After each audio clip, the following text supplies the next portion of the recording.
अच्छा सर, ज़्यादा किताब और ज़्यादा मास्टर के चक्कर में ना पड़े, ये क्या फॉर्मूला है सर? हम तो बोले ना कि आपको जितने गुरु मिलेंगे, आपको उतने दिशा निर्देश मिलेंगे, उतने अधिक रास्ता बताया जाएगा। ऐसे चक्कर में नहीं पड़ना। सब चीज का सार एक बात है।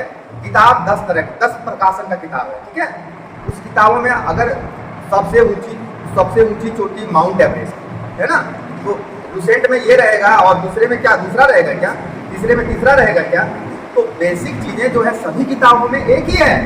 रही बात त्रुटि की, तो हर किताबों में आंशिक त्रुटि रहता है, आपको उस पर ध्यान नहीं देना है। तीसरी बात, थोड़ा सा तरीका का अंतर होता है ना, थोड़ा सा लैंग्वेज थोड़ा सा चेंज है, थोड़ा सा। तो हमको एक किताब को बेस बनाना है, 10 किताब नहीं पढ़ना है। नंबर दूसरी बात, कोई भी व्यक्ति पूर्णतः सही या पूर्णतः गलत नहीं होता है। तो वहाँ पढ़ रहे थे तो वो गलत बता रहे हैं, हम पढ़ा रहे हैं आप अच्छे ये पढ़ो, ऐसा नहीं होता है। थोड़ा आंशिक बदलाव आता है, तो इसके 10 जगह भटकना नहीं है ना। एक किताब पढ़ना है, अपना एक गुरु रखना है। और ये सबसे ज़्यादा महत्व है कि आपको स्वाध्याय करना है। गुरु तो निमित्त मात्र हैं, आपको दिशा दिखा देंगे, रास्ता दिखा देंगे, उसमें चलना आपको स्वयं है। आप सेल्फ स्टडी नहीं करेंगे, आप स्वाध्याय नहीं करेंगे, तो फिर कैसे होगा।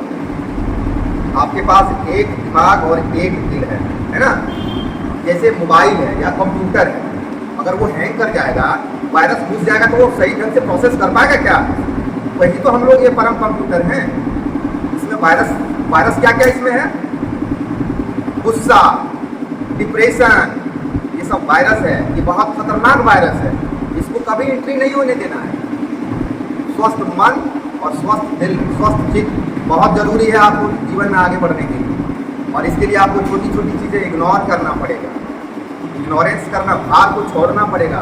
अभी देखिए चंद्रयान जो गया चंद्रमा पे, आपने देखा होगा, वो कुछ दूरी चलने के बाद अपना पीछे का पार्ट छोड़ता है, भार को छोड़ता। उसी तरह अपने बीते हुए कल का जो बातें हैं ना, उसको माथे पे दिमाग में नहीं रखना है, उसको छोड़ते जाना है, उसको रिमूव करते जाना है, डिलीट करते जाना है।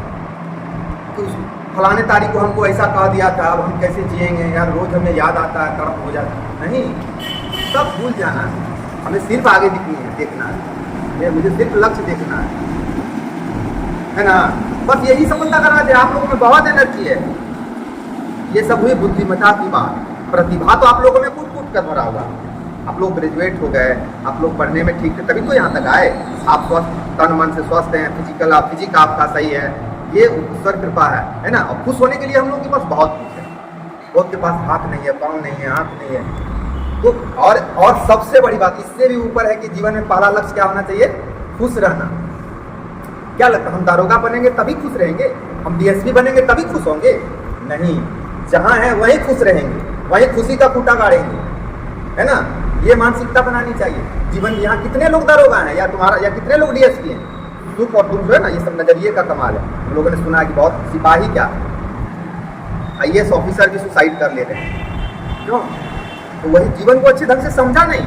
उसमें प्रतिभा बहुत अच्छा था, जो कि वो बड़ा पदाधिकारी बन गए, लेकिन जीवन दर्शन को नहीं समझा। यह जीवन में संघर्ष ही संघर्ष है, कष्ट ही कष्ट है, इसको झेलना पड़ेगा। किसी ने कहा भी है कि आपको कष्ट होगी, लेकिन सहना भी पड़ेगा, तो सहने के लिए तैयार रहना पड़ेगा। हमारे भगवान कृष्ण का जन्म कहाँ हुआ था? हैं? कहाँ? मथुरा में भी कहाँ? जेल में हुआ था, कारागार में हुआ था। और जन्म होते ही उसको माँ बाप से अलग कर दिया गया था। कितने वर्षों तक? 14 वर्षों तक। क्या गलती था बेचारे का?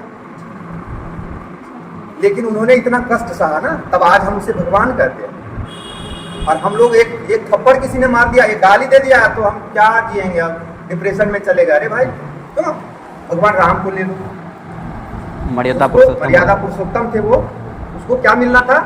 राज गद्दी मिलना था। और अगले ही पल उसको क्या मिल गया? वनवास मिल गया। हमें एक जो है सिपाही में हमारा जो है ना, मेदांत में मेरा आना था मेरिट लिस्ट में, और नहीं आया। उसको राजा बनना था, मिल गया 14 वर्ष का वनवास। और हमें सिर्फ मेरिट में आना था, इस बार नहीं आया, वनवास नहीं मिला है। तो हम क्या करें? डिप्रेशन में चले जाएं, दुखी हो जाएं? नहीं, फिर से एनर्जी को एब्जॉर्ब करेंगे, फिर से एनर्जी को लाएंगे। अगली बार मैं फिर चढ़ाई करूंगा और इस बार जीत के दिखाऊंगा। डिप्रेशन नाम का चीज होना ही नहीं चाहिए। क्या बोले तो जीवन में ये वायरस आना ही नहीं चाहिए। ये वायरस नहीं आया तो आप सफल हैं, नौकरी में भी सफल होंगे और जीवन में भी सफल होंगे। यही फॉर्मूला। जहाँ भी रहेंगे, जिस हालत में रहेंगे, खुश रहेंगे। जीवटता होनी चाहिए, जीने की इच्छा होनी चाहिए। जिंदगी तो जिंदा दिली का नाम है। अमन थप्पा का नाम सुना है? 2016 की कहानी है। तो जम्मू कश्मीर में बर्फीली तूफान आया था, उसमें 30 फीट मोटे बर्फ में जो है वो दब गया था, और वो 6 दिन तक उस बर्फ में जिंदा रहा। यहाँ 6 मिनट में लोग मर जाते हैं। तो उसके ये देखो आत्मशक्ति और जीवटता का उदाहरण। ग्लेशियर जो है एकाएक जो है पिघल गया, उसके अंदर में हनुमान थप्पा दब गया। चले गए थे, इंडियन आर्मी से थे। 6 दिन जिंदा रहा वो।